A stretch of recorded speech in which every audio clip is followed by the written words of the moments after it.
Hello நண்பர்களே, நீங்களும் உங்க சைட் ஃபேட்னால ரொம்ப கஷ்டப்படுறீங்களா? உங்க ஒப்ளிக் மசில்ஸ், ஆப் மசில்ஸ் எல்லாம் நல்லா விசிபிளா தெரியணும்னு ஆசைப்படுறீங்களா? அப்போ இந்த வீடியோ உங்களுக்காக தான். இன்னைக்கு வீடியோல நான் உங்களுக்கு சில டிப்ஸும் கூடவே சில சூப்பரான எக்ஸசைஸ்களும் சொல்ல போறேன். இதை நீங்க சரியா ஃபாலோ பண்ணீங்கன்னா உங்க இந்த சைட் ஃபேட் பிரச்சனை ரொம்ப சீக்கிரமாவே காணாம போயிடும்.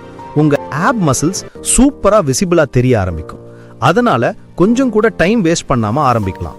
முதல்ல நான் சொல்ற சில விஷயங்களை நீங்க கண்டிப்பா ஃபாலோ பண்ணணும். பாருங்க, உடம்புல இருந்து கொழுப்பை குறைக்கணும்னா நம்ம கொழுப்புள்ள சாப்பாட்டை குறைக்கணும்னு எல்லாருக்குமே தெரியும். ஆனா அதை விட ஒரு முக்கியமான எதிரி நமக்கு இருக்கான், அதுதான் சர்க்கரை. நீங்க சர்க்கரையை முழுசா தவிர்க்கணும். என்ன நடக்குதுன்னா, நம்ம இனிப்பு அல்லது சர்க்கரை சாப்பிடும்போது நம்ம உடம்புல இன்சுலின் லெவல் சட்டுன்னு அதிகமாகும். அதோட நமக்கு திரும்ப திரும்ப பசிக்க ஆரம்பிக்கும். பசி அதிகமான என்ன ஆகும்? நம்ம இன்னும் அதிகமா சாப்பிடுவோம். அப்படி அதிகமா சாப்பிட சாப்பிட உடம்புல கொழுப்பு ஏறிக்கிட்டே போகும்.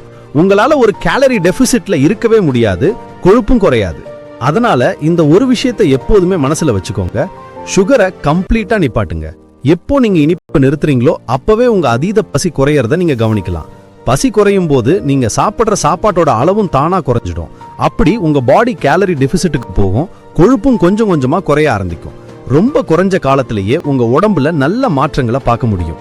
இப்போ நாம எக்ஸசைஸ்க்கு போகலாம். எக்ஸசைஸ் ஆரம்பிக்கிறதுக்கு முன்னாடி ஒரு விஷயம் கவனிங்க. எப்போதுமே ஒரு சின்ன வார்ம் அப் கண்டிப்பா பண்ணணும். அப்போதான் எக்ஸசைஸோட முழு பலன் கிடைக்கும். நம்ம முதல் warm up exercise jumping jacks. இன்னைக்கு சொல்ற எல்லா எக்ஸசைஸும் நீங்க வீட்லயே பண்ணலாம். முதல்ல ஜம்பிங் ஜாக்ஸ். இதை நீங்க தொடர்ச்சியா 30 செகண்ட் செய்யணும். அதுக்கப்புறம் ஒரு 20 to 25 செகண்ட் ரெஸ்ட் எடுக்கலாம். அடுத்ததா நம்ம செய்ய போறது ஸ்பாட் ரன்னிங் அல்லது ஸ்பாட் ஜாகிங். அதாவது ஒரே இடத்துல நின்னுக்கிட்டு ஓடுற மாதிரி செய்யணும். இதையும் நீங்க நிறுத்தாம 30 செகண்ட் தொடர்ச்சியா செய்யணும். அடுத்தது ரோப் ஸ்கிப்பிங், அதாவது கயிறு தாண்டறது. இதையும் 30 செகண்ட் தொடர்ச்சியா செய்யுங்க. இந்த 3-4 நிமிஷம் வார்ம் அப் முடியும் போதே உங்க பாடி நல்லா வார்ம் ஆகி எக்ஸசைஸ் செய்ய ரெடி ஆயிடும். ஓகே, அப்போ நம்ம பாடி இப்ப நல்லா வார்ம் ஆகிடுச்சு. நாம இப்போ உடம்ப சூப்பரா மாத்துறத பத்தியும் ஒரு டிசிப்ளினை கொண்டு வரத பத்தியும் பேசிட்டு இருக்கோம். ஆனா ஒரு நிமிஷம் நில்லுங்க. நீங்க உங்க உடம்ப கஷ்டப்பட்டு மாத்த முயற்சி பண்ணும்போது உங்கள மாதிரி நிறைய இளைஞர்கள் ரகசியமா இன்னொரு பிரச்சனையில மாட்டிக்கிறாங்க. அதுதான் பர்ன் மற்றும் மாஸ்டர்பேஷன் அடிக்ஷன். இந்த ஒரு பழக்கம் உங்க எனர்ஜி முழுசையும் காலி பண்ணிடும். எந்த விஷயத்திலையும் ஃபோக்கஸ் பண்ண விடாது. உங்க தன்னம்பிக்கையை மொத்தமா உடைச்சிடும். நீங்க உடம்பை எவ்வளவுதான் வலுவாக்க முயற்சி பண்ணாலும் மனசளவுல இந்த அடிக்ஷன் உங்களை பலவீனமாக்கிடும். நீங்களும் இதே மாதிரி ஒரு சூழ்நிலையில இருந்தீங்கன்னா உங்களுக்காக ஒரு பவர்ஃபுல்லான தீர்வு என்கிட்ட இருக்கு. சுப்பீரியர் மென் பில்டிங் ப்ரோக்ராம். இது வெறும் ஒரு கோர்ஸ் இல்ல. என்னுடைய 6 வருஷத்துக்கும் மேலான அனுபவத்துல இருந்து 3000க்கும் மேற்பட்ட மக்களோட வாழ்க்கையை முழுசா மாத்தின ஒரு பவர்ஃபுல் ப்ரோக்ராம் இது. இது மூலமா நீங்க இந்த அடிக்ஷன்ல இருந்து முழுசா வெளியே வர முடியும். உங்க உண்மையான சக்தியையும் தன்னம்பிக்கையும் திரும்ப கொண்டு வர முடியும்.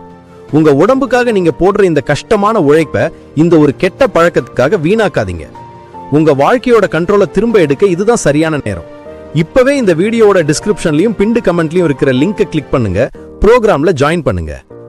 ஓகே, அப்போ நம்ம திரும்ப ஒர்க் அவுட்டுக்கு வரலாம். இனி நம்ம உண்மையான எக்ஸசைஸ்க்கு வரோம். இதை செய்யும் போது உங்க பாடி ஃபேட், குறிப்பா உங்க சைட் ஃபேட் அல்லது லவ் ஹேண்டில்ஸ் பகுதியில் இருக்கிற கொழுப்பு மெதுவா குறைய ஆரம்பிக்கும். நம்ம முதல் எக்ஸசைஸ் ரஷ்யன் ட்விஸ்ட். இதை இப்படிதான் செய்யணும். கீழே உட்கார்ந்து கையில ஏதாவது ஒரு சின்ன வெயிட், ஒரு வாட்டர் பாட்டில் கூட ஓகே, என்னட்டு இந்த மாதிரி 2 பக்கமும் ட்விஸ்ட் பண்ணுங்க. இதை நீங்க தொடர்ச்சியா 45 செகண்ட் செய்யணும். இதுக்கு செட் கணக்கெல்லாம் இல்ல, மொபைல்ல ஸ்டாப் வாட்ச் வச்சு தொடர்ச்சியா 45 செகண்ட் பண்ணுங்க. அடுத்த எக்ஸசைஸ் பிளாங்க். இது உங்களுக்கு தெரிஞ்சிருக்கும். இந்த பொசிஷன்ல உங்க பாடியை உங்களால எவ்வளவு நேரம் ஹோல்டு பண்ண முடியுமோ அவ்வளவு நேரம் ஹோல்டு பண்ணுங்க. ஆனா ஒரு 45 செகண்டாவது செய்ய முயற்சி பண்ணுங்க. ஆரம்பத்துல முடியலனாலும் கொஞ்சம் கொஞ்சமா டைமை அதிகப்படுத்துங்க. பிளாங்க் செய்யும் போது உங்க கோர் மசில்ஸ், ஒப்ளிக் மசில்ஸ் எல்லாத்தையும் நல்லா டைட்டா பிடிச்சுக்கணும். ஓகே, அடுத்த எக்ஸசைஸ் மவுண்டன் கிளைம்பர். பிளாங்க் பொசிஷன்ல இந்த மாதிரி உங்க கால்களை ஒன்னொன்னா உங்க நெஞ்சு கிட்ட கொண்டு வரணும், நாம ஓடுற மாதிரி. இது உங்க ஒப்ளிக் மசில்ஸுக்கும் சைட் ஃபேட் குறையறதுக்கும் ரொம்ப ரொம்ப நல்லது. இந்த எக்ஸசைஸையும் நம்ம தொடர்ச்சியா 45 செகண்ட் செய்யணும். இனி கடைசியான மற்றும் மிக முக்கியமான ஒரு எக்ஸசைஸ். இதுவரைக்கும் சொன்ன எல்லாத்தையும் செஞ்ச பிறகு ஒரு 25 to 30 செகண்ட் ரெஸ்ட் எடுங்க. அதுக்கப்புறம் நாம செய்ய போறது ஸ்பிரிண்டிங். இது ஒரு வகையான கார்டியோ எக்ஸசைஸ். நீங்க என்ன பண்ணணும்னா, உங்க ரூம்லயோ அல்லது வெளியிலயோ ஒரு இடத்துல இருந்து 5 செகண்ட் பயங்கர வேகமா ஓடணும், அதாவது ஸ்பிரிண்ட் பண்ணணும். அப்புறம் 5 செகண்ட் ரெஸ்ட், திரும்பவும் 5 செகண்ட் ஸ்பிரிண்ட், திரும்பவும் 5 செகண்ட் ரெஸ்ட். இந்த மாதிரி நீங்க 5 முறை செய்யணும். அதாவது மொத்த 25 செகண்ட் நீங்க ஸ்பிரிண்ட் பண்ணிருப்பீங்க. இது உங்க உடம்புல இருக்கிற கொழுப்பை அதிவேகமா பர்ன் பண்ண உதவும். இதோட பெரிய பிளஸ் என்னன்னா, நீங்க ஸ்பிரிண்ட் பண்ணி முடிச்சதுக்கு அப்புறமும் உங்க உடம்பு கொஞ்ச நேரத்துக்கு ஃபேட்டை பர்ன் பண்ணிக்கிட்டே இருக்கும். இந்த எல்லா எக்ஸசைஸும் சேர்த்து செய்ய உங்களுக்கு மொத்தமே 5 நிமிஷம் தான் ஆகும். அப்போ நீங்க செய்ய வேண்டியது, காலையில ஒரு 5 நிமிஷம் இந்த ஒர்க் அவுட்டை பண்ணுங்க. அதே போல சாயங்காலம் ஒரு 5 நிமிஷம் பண்ணுங்க. ஒரு நாளைக்கு 2 தடவை. நான் உங்களுக்கு கேரண்டி தர்றேன், உங்க உடம்புல இருக்கிற ஃபேட், குறிப்பா அந்த சைடு ஃபேட் ரொம்ப வேகமா குறையறத நீங்களே பாப்பீங்க. அப்போ இன்னைக்கு இந்த வீடியோ உங்களுக்கு பிடிச்சிருந்தா கண்டிப்பா உங்க நண்பர்களுக்கு ஷேர் பண்ணுங்க. இதே மாதிரி நல்ல வீடியோக்களை பார்க்க நம்ம சேனலை சப்ஸ்கிரைப் பண்ணவும் மறக்காதீங்க.